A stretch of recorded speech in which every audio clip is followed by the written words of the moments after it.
Olá, quero fazer esse vídeo para falar de cores. Eu sempre vi as cores como símbolo de vida, né? Existe uma diversidade imensa de cores. E a nossa vida, ela oscila, né? De tempos em tempos, passando por diversas cores, digamos assim, porque cada cor tem um significado. E o que costuma não permanecer em toda a nossa história, que não é indicado que permaneça, são as cores preto e branco, os dois juntos, porque preto e branco remete ao tempo que não existiam as cores, né? Que era tudo em preto e branco. Então remete a tempos muito antigos, né? Onde existe uma atualização das cores na vida de cada um, para cada tempo, né? É isso. Agora, o branco sozinho já é outra coisa, já tem um outro significado. O branco sozinho se encaixa junto a todas as outras cores. O preto e o branco junto é que é o sinônimo, o símbolo de que não existiam as cores ainda, então isso remete a coisas muito antigas. Acho que você entendeu, né? Mas eu tenho sempre no coração de fazer as coisas pautadas dentro da palavra. E dentro da palavra, na Bíblia, só citam 3 cores.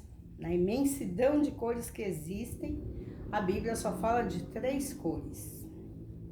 São elas: o azul, o vermelho e o púrpura.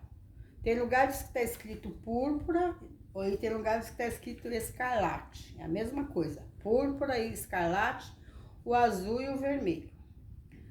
Na Bíblia, no Evangelho, o azul ele foi citado como lei e era para ser usado nas bordas dos vestidos, que eram as vestes dos sacerdotes da época. Era um sinal,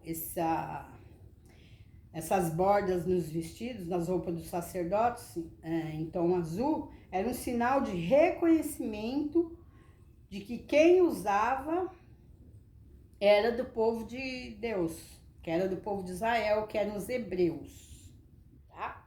Isso diferenciava o povo, essa cor, o azul, nas bordas das roupas dos sacerdotes. A outra cor, o vermelho, significava redenção. O vermelho tinha o sentido da redenção do sangue de Cristo sobre as nossas vidas. Igual foi lá naquela passagem onde as portas do povo de Deus foram marcadas com o sangue de Cristo. As portas que estavam marcadas com sangue não eram atacadas, não eram atingidas de forma nenhuma. Então, por isso que o vermelho simboliza a redenção, que foi a crucificação, a morte de Jesus na cruz com a ressurreição dele, tá? E ele não teve uma gota de sangue derramado, foi sem derramar sangue. O púrpura, o vermelho, aí para quem, né, vive outros deuses, outras culturas, fala que o vermelho afasta mal olhado ou energias negativas. Vermelho não tem nada de religião. O vermelho tem a ver com redenção. E Jesus Cristo não é religioso e nunca foi. Então o vermelho servia para esconder o povo de Deus. O púrpura representava realeza, nobreza e sacerdócio.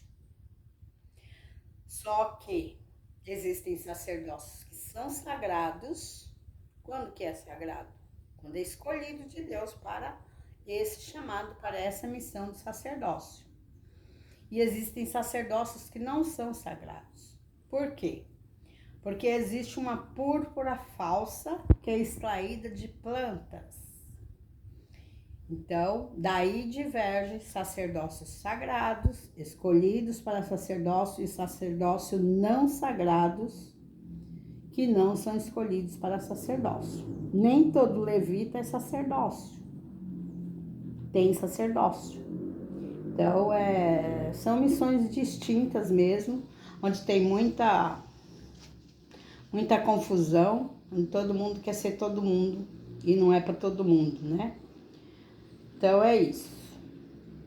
O azul representa sacerdócios, as franjas azul no tempo da lei, onde o azul tinha que estar nas vestes dos sacerdotes. Eles eram reconhecidos pelo fato de ter essas franjas azuis. O vermelho, a redenção, né? Que Jesus pagou por toda a humanidade, aí quer dizer, o vermelho já é para toda a humanidade. A redenção de Jesus é para toda a humanidade, mas nem todos vão ouvir, nem todos vão atender, nem todos receberão a coroa da vida. E o púrpura, que existe o púrpura real, sagrado, que distingue para um sacerdócio sagrado e distingue para a realeza, porque Jesus foi rei, sacerdote e profeta. E o púrpura que determina também a nobreza.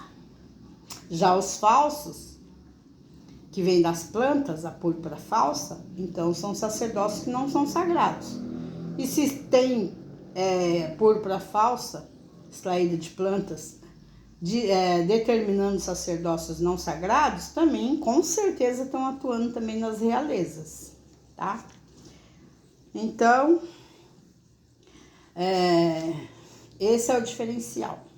Sacerdócios sagrados, libertação plena.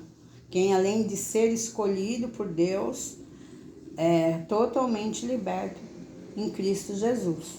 E os não sagrados são chamados, mas na 95% são chamados, mas não são escolhidos entre os chamados, que executem sacerdócios não sagrados. Essa distinção que Deus, a partir de hoje, vai pautar, né?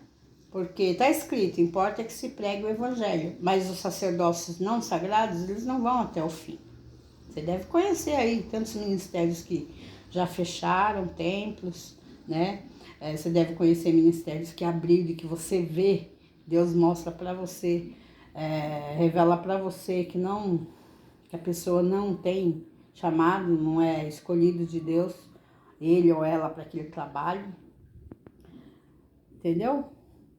E ainda haverão muitos ainda que não vão permanecer até o fim, pelo simples fato, no sacerdócio não vão permanecer, nem nos reinos, nem como profeta, né? A Bíblia fala dos falsos profetas, porque não agrega nada. Só faz aumentar mais e mais a divisão entre os que são sacerdócio sagrado e entre os que não são. E assim será em nome de Jesus.